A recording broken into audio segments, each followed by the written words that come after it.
Good morning, students. We have completed the seventh chapter, that was production function.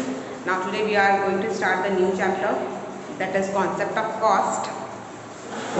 तो बेटा cost का chapter है, तो फर्स्टली आई एक्सप्लेन यू कि what is the cost.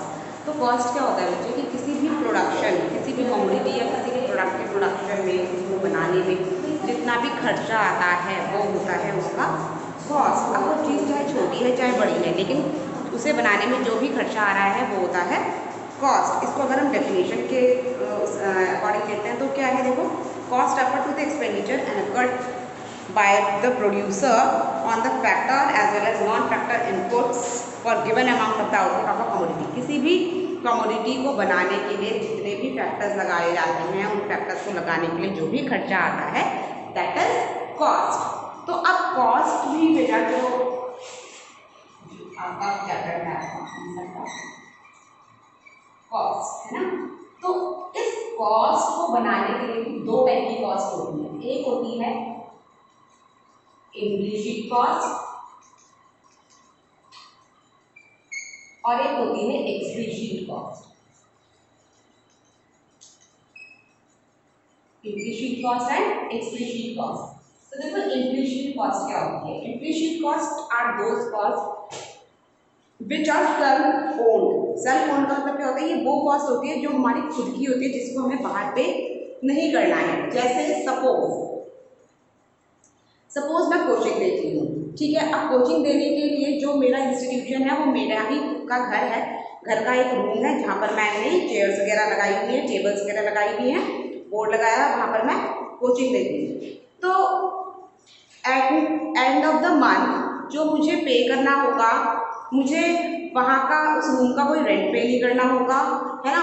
उस electricity bill को किसी और को नहीं देना होगा. तो क्या होगा, ये जो रूम का रेंट वगैरह हो गया, फर्नीचर वगैरह, ये सारी कॉस्ट क्या हो गई, इम्प्लीसिट कॉस्ट हो गई. मतलब ये कैसी कॉस्ट है, ये वो कॉस्ट है जो मेरी खुद की है, सेल्फ ओन्ड है, ठीक है. On the other hand explicit cost कौन सी कॉस्ट होती है. Explicit cost are those cost which are to be paid, जो हमें बाहर पे करनी होती है. किसी भी गुड्स एंड सर्विसेज को लेने के लिए जो भी कॉस्ट हम बाहर पे करते हैं दैट इज एक्सप्लिसिट कॉस्ट, है ना. तो अब आता है, देखो ये बहुत इंपॉर्टेंट टॉपिक है बेटा कि एक्सप्लिसिट और इम्प्लीसिट कॉस्ट का. तो देखो सपोज अगर हमने ये देखा है तो इम्प्लीसिट कॉस्ट क्या है. इम्प्लीसिट कॉस्ट एक तरीके का कैसा कॉस्ट है, अपॉर्चुनिटी कॉस्ट है. अपॉर्चुनिटी कॉस्ट है. अपॉर्चुनिटी कॉस्ट का मतलब क्या है, जब भी हमने किसी चीज को यूज करने के लिए हमारा खुद का ही सामान लिया है, हमने किसी और को नहीं पे किया है, दैट आर इम्प्लीसिट कॉस्ट. और एक्सप्लिसिट क्या है, जो हमने बाहर पेमेंट की है मार्केट के अंदर, ठीक है. अब आता है आपका next type of cost.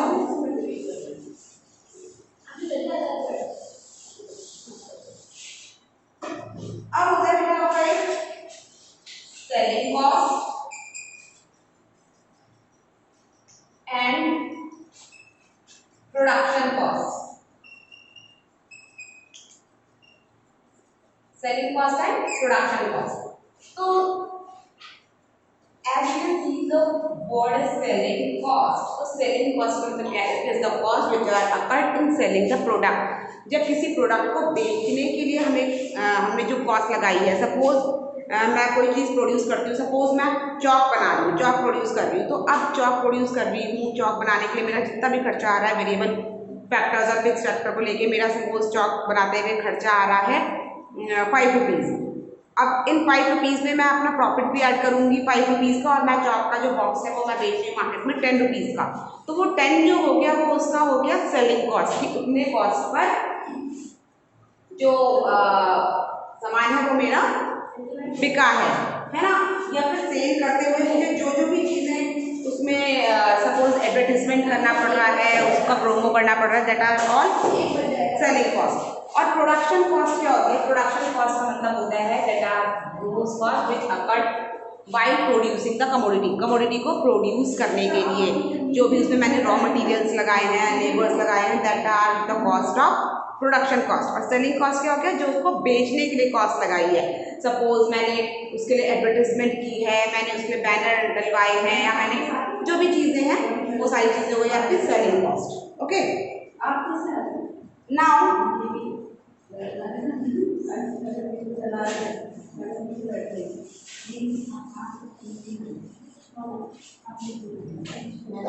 Cost को जो हम डिवाइड करते हैं बच्चे, वो हम डिवाइड करते हैं, किसी भी चीज की कॉस्ट को हम डिवाइड करते हैं टू टाइप्स में।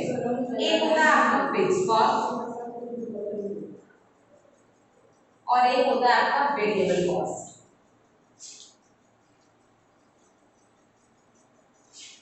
इन दो को मिलाकर ही बनती है आपकी टोटल कॉस्ट।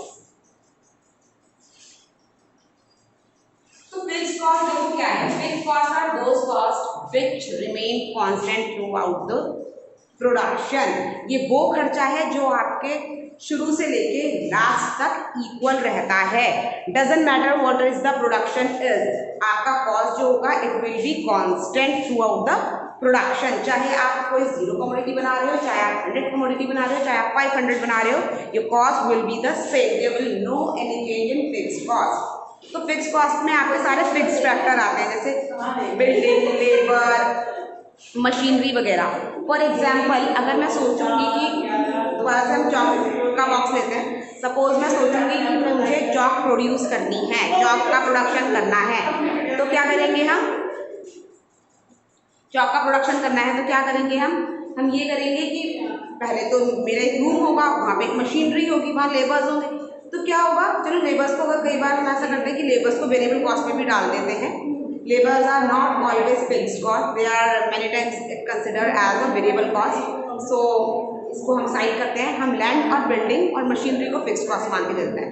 तो चाहे हम एक चौक बना रहे हैं, चाहे हम 500 चौक बना रहे हैं, बिल्डिंग का चार्ज वैसा ही है, जो मशीन हमने लगाई है वो भी बिल्कुल वैसी ही है।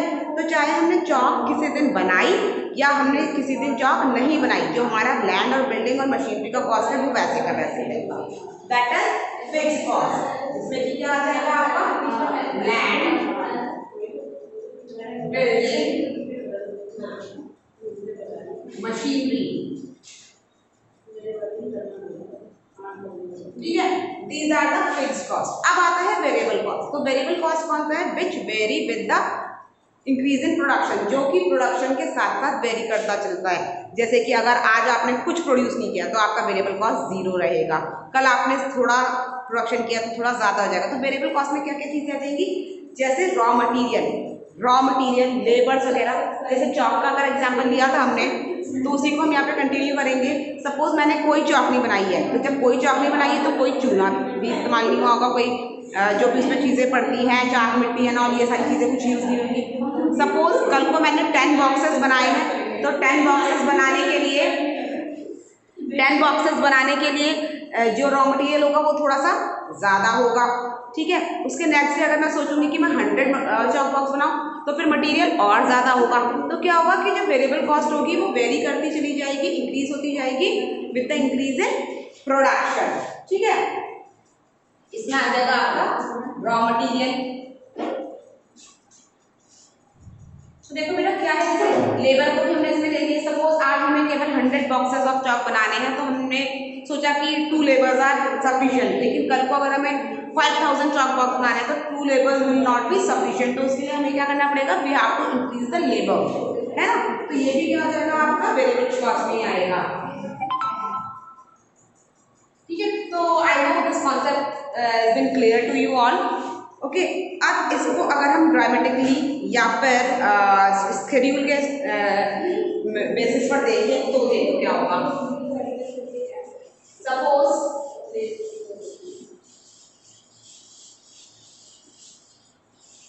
ये है आपका फिक्स्ड कॉस्ट। तो फिक्स्ड कॉस्ट का क्या है, देखो अगर हम शेड्यूल देखेंगे तो आउटपुट किसी भी चीज का जो भी आपने बनाया, सपोज इट्स 0 1 2 3 4 5, ठीक है।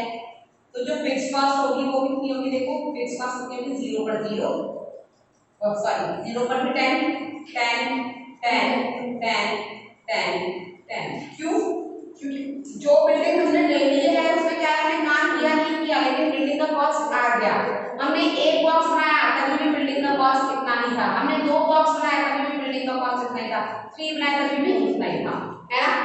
तो इसका अगर हम कर्व देखेंगे तो कर्व कैसा हो जाएगा बेटा, कर्व ऐसा हो जाएगा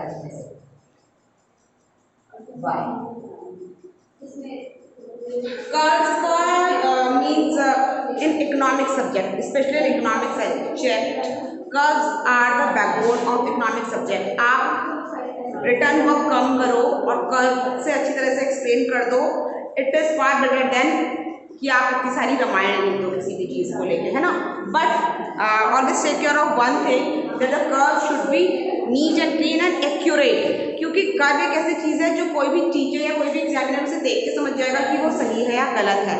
मीन्स आप उसमें ये नहीं कर सकते हो जैसे थ्योरी में आप बीच में कुछ भी लिख देते हो, एक बार को किसी की नज़र गई या नहीं गई, बच्चे सोचते नज़र नहीं जाएगी, लेकिन कर्व में तो एक नज़र में पता चल जाता है कि आपने कर्व ठीक बनाया है गलत बनाया है। अगर गलत बनाया है तो nobody will interested in reading your theory also.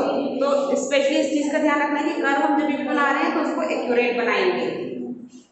तो सपोज हमने प्रोडक्शन किया, चाहे 1 किया 2 3 4 5, आउटपुट जो भी है आपका जो फिक्स्ड कॉस्ट है इट विल ऑलवेज स्टैंड, चाहे 1 2 3 4 5 0 जितना भी है जो आपकी फिक्स्ड कॉस्ट है, total factor cost fixed cost वो आपकी हमेशा 10 है। तो ये हो गया आपका फिक्स्ड कॉस्ट का diagram. After that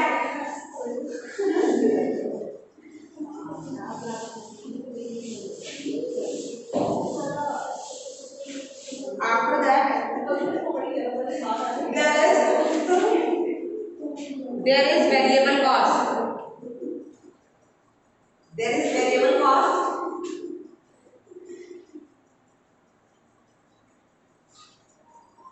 so variable cost के बारे में what we have said that it vary with the increase in output और decrease in output। अगर output बढ़ेगा तो variable cost बढ़ेगी, output घटेगा तो variable cost भी घटेगी। तो यहाँ पे उन्होंने शेड्यूल में क्या दिया है बेटा, आउटपुट दिया है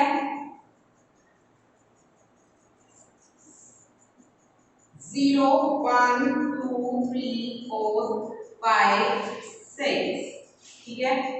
वेरिएबल कॉस्ट दी है इन्होंने 0 10 18 24 28 32 38। तो क्या है देखो, जब 0 आउटपुट था तो कॉस्ट भी 0 थी, एक भी जॉब नहीं बनाई तो रॉ मटेरियल भी बिल्कुल खर्च नहीं हुआ। 1 बॉक्स 10, 2 बॉक्स 18 कॉस्ट हो गई वेरिएबल, 3 बॉक्स 24 वेरिएबल कॉस्ट। अब इसको अगर हम करके देखने के लिए तो कैसा रहेगा 0 x y output variable cost, output कितना है हमारा 1 2 3 4 5 6 10 20 30 40। अब देखो 0 पर कितना है हमारा, 0 पर 0 है मतलब 1 पॉइंट तो ये मिला। 1 पर कितना है 10, 1 आउटपुट पर कितना कॉस्ट है 10 मतलब ये पॉइंट। 2 आउटपुट पर कितना है 18 मतलब यहाँ पे कहीं पर होगा। 3 आउटपुट पर कितना है 24 मतलब यहाँ पर है ना, 20 और 30 के मिड पर। देन 5 पर कितना है इट्स 20 सॉरी हाँ 4 पर, पहले 4 पर कितना है 3 पर है आपका, 4 पर कितना है 28, 28 कहाँ है यहाँ होगा, ठीक है। अब 5 पर कितना है 32 यहाँ, 10 6 पर कितना है 38, तो कैसा हो गया हमारा, ये बन गया आपका टोटल वेरिएबल कॉस्ट। जैसे जैसे आपका आउटपुट बढ़ रहा है आपकी कॉस्ट भी बढ़ती चली जाएगी, ठीक है। अब एक चीज है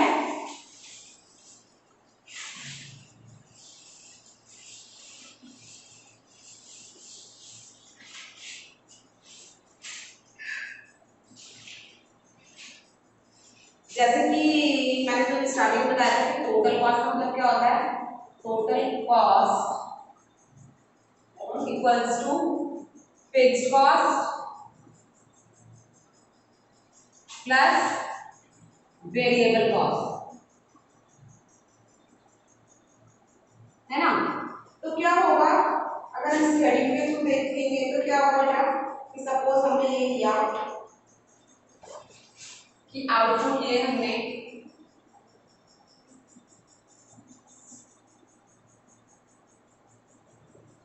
0 1 2 3 4 5 एंड 6। ठीक है, फिक्स कॉस्ट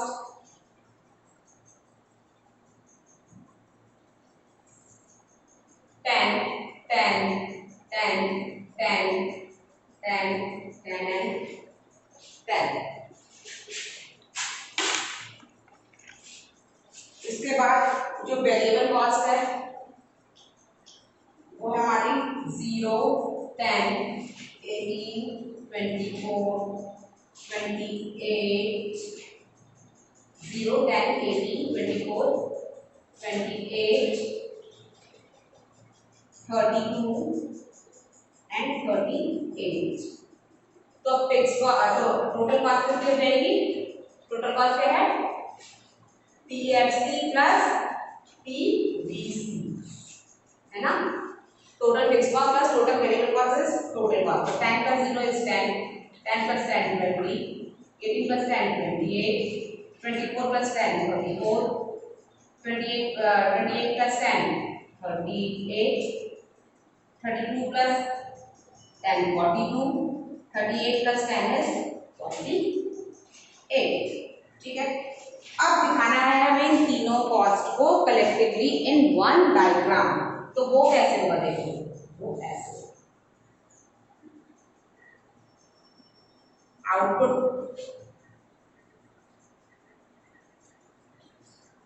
आउटपुट में डाला हमने 1 2 3 4 5 6। ठीक है, अब 10 20 30 40। तो बेटा जो फिक्स कॉस्ट है वो तो हमेशा ऐसे रहेगी 10 थ्रू आउट द प्रोडक्शन। जो वेरिएबल कॉस्ट थी वो क्या जाएगी? 0 पर 0 थी, 1 पर कितनी वेरिएबल कॉस्ट 20, 3 पर 2 पर कितनी है 28,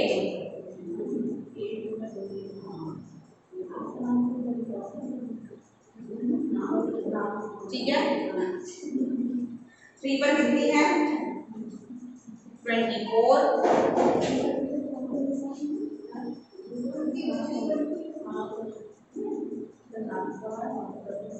4 पर कितनी है 28, 5 पर 42, 5 पर 32 सॉरी 32 एंड 6 पर 38। तो जो आपका वेरिएबल कॉस्ट आएगा वो ये आएगा। ठीक है, ये हो गया आपका वेरिएबल कॉस्ट, ये हो गया आपका टोटल वेरिएबल कॉस्ट, ये हो गया आपका टोटल फिक्स्ड कॉस्ट, और आपका जो टोटल कॉस्ट है, टोटल कॉस्ट क्या होता है TFC प्लस TBC। तो वो हो जाएगा आपका 10 ऐसे करके। So that is the collective diagram of TFC, TBC and TC. That is all for today. Tomorrow we'll discuss the next topic and the numerical related to the chapter. Till then you revise the concept and the numerical related to this and try to understand and prepare your own notes. If you are facing any difficulty related to the chapter, you can ask on WhatsApp or in calls also you can do. Till then, take care and write down the notes.